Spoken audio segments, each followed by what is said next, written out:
नमस्कार, मैं कमलेश कबीर आपका एक बार फिर स्वागत करता हूं इस नए एपिसोड में। आज के इस एपिसोड में हम बात करेंगे महाराष्ट्र की राजनीति में झटका पुरुष की। अब ये झटका पुरुष किसने और किसको कहा? तो वैसे तो महाराष्ट्र की राजनीति में जब से विधानसभा चुनाव हुए हैं उसके बाद से बड़ा उथल-पुथल देखने को मिल रहा है। आपने देखा होगा इस वक्त खबरें आ रही है कि भारतीय जनता पार्टी और एकनाथ शिंदे की जो पार्टी है उसके बीच में भी सब कुछ ठीक नहीं चल रहा है। लेकिन फिर सवाल खड़ा यह भी हो जाता है कि क्या एकनाथ शिंदे के जाने से भारतीय जनता पार्टी की सरकार पर कोई फर्क पड़ने वाला है? क्योंकि अजीत पवार भारतीय जनता पार्टी के साथ जो है वो समर्पित तरीके से रुके हुए हैं और जितनी सीटें चाहिए थी इस वक्त भारतीय जनता पार्टी के पास उससे ज्यादा सीटें जो है वो है। 132 सीटें हैं, तो आप अंदाजा लगा सकते हैं कि भारतीय जनता पार्टी का इस बार जो है वो कोई कुछ भी बिगाड़ नहीं सकता। तो समीकरण भारतीय जनता पार्टी के फेवर में है। लेकिन इस वीडियो में हम महायुति या भारतीय जनता पार्टी की बात नहीं करने वाले। हम बात करने वाले हैं उद्धव बालासाहब ठाकरे की शिवसेना की। और यह बात खुद उद्धव ठाकरे ने अपने लिए ही कही है, अपने आप को झटका पुरुष बताया है। और झटका पुरुष इसलिए बताया है क्योंकि महाराष्ट्र विधानसभा चुनाव में तो जब बड़ा झटका लगा ही, लेकिन पिछले अगर कोविड के बाद का समय हम देखते हैं तो पहला झटका लगा उद्धव ठाकरे को जब एकनाथ शिंदे साथी विधायकों के साथ में उद्धव ठाकरे को छोड़कर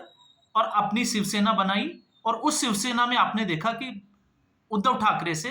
असली शिवसेना का जो टेग था वो भी छीन लिया। फिर उसके बाद में उद्धव ठाकरे जब चुनाव में उतरे तो चुनाव में आपने देखा कि उद्धव ठाकरे की शिवसेना को करारी हार का सामना देखना पड़ा। और फिर रही सही कसर,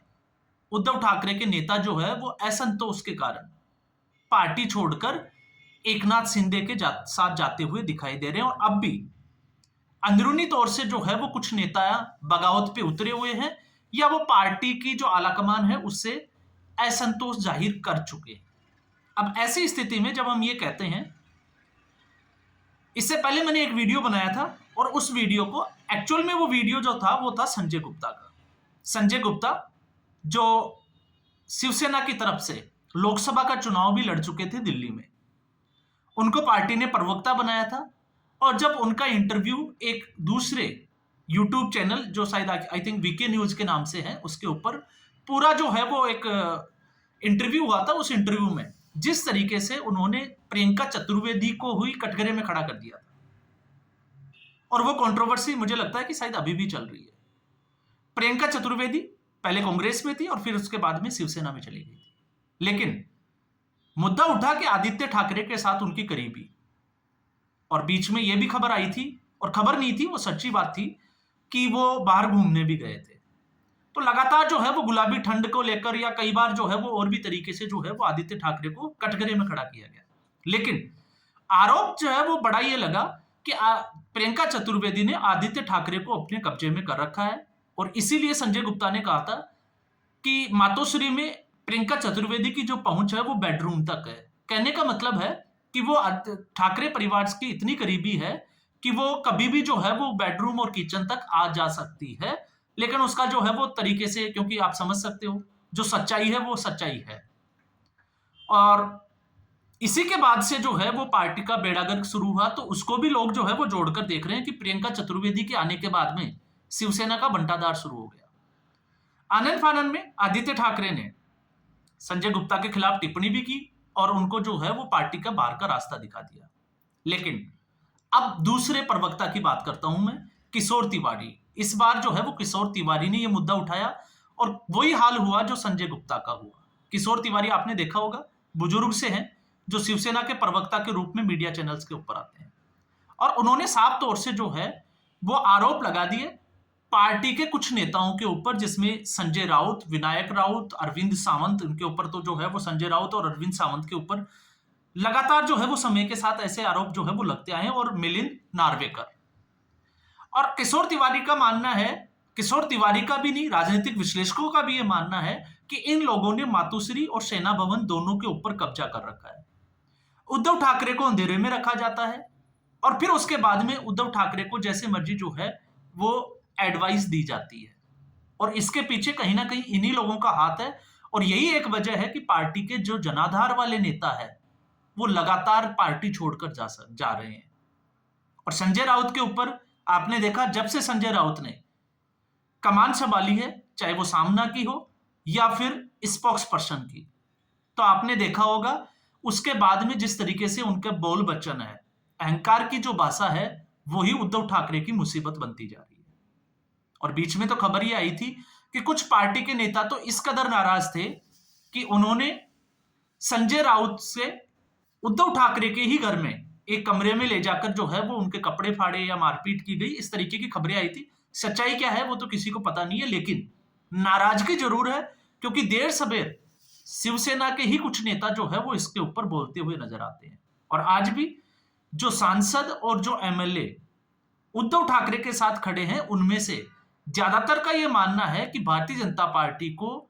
या भारतीय जनता पार्टी के साथ गठबंधन को तोड़ना उद्धव ठाकरे की सबसे बड़ी गलती थी।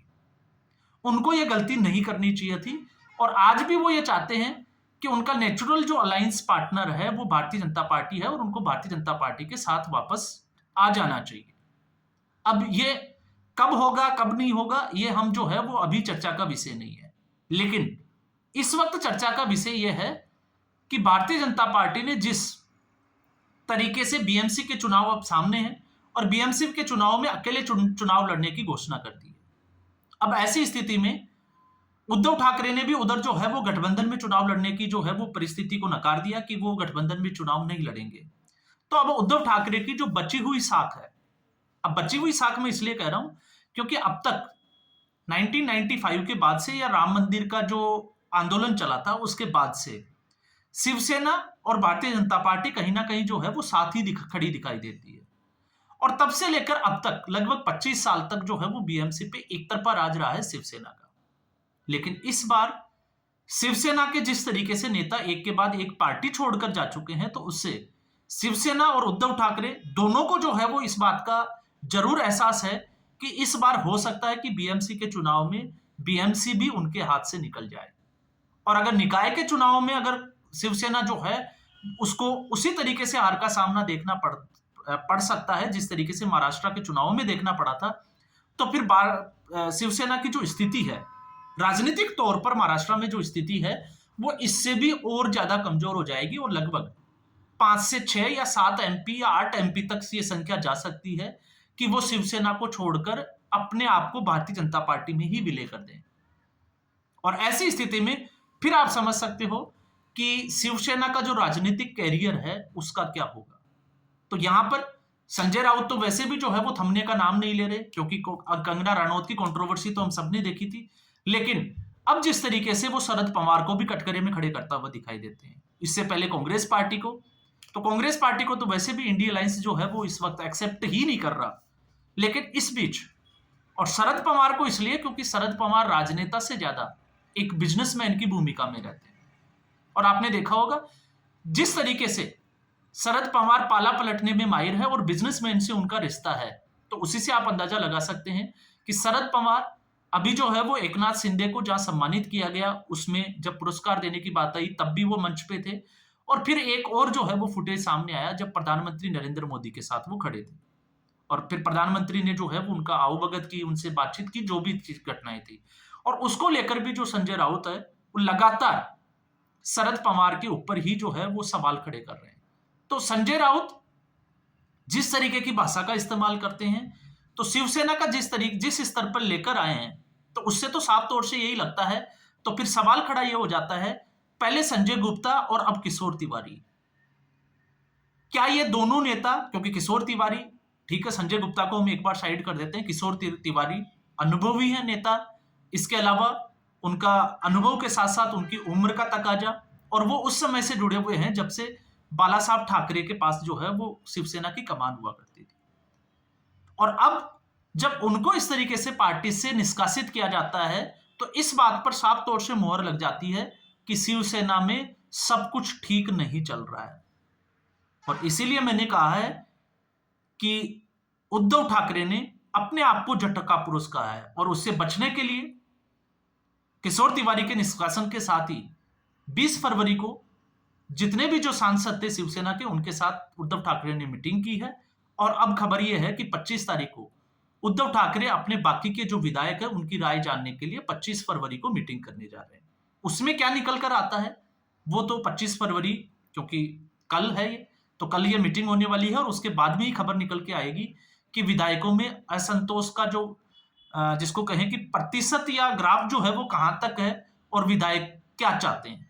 क्योंकि चुनाव में अब ज्यादा समय जो है वो बचा नहीं है। तो आज के एपिसोड में बस इतना ही। उम्मीद करूंगा वीडियो एपिसोड आपको पसंद आया होगा। वीडियो को लाइक करें, शेयर करें, चैनल जरूर सब्सक्राइब करें। धन्यवाद।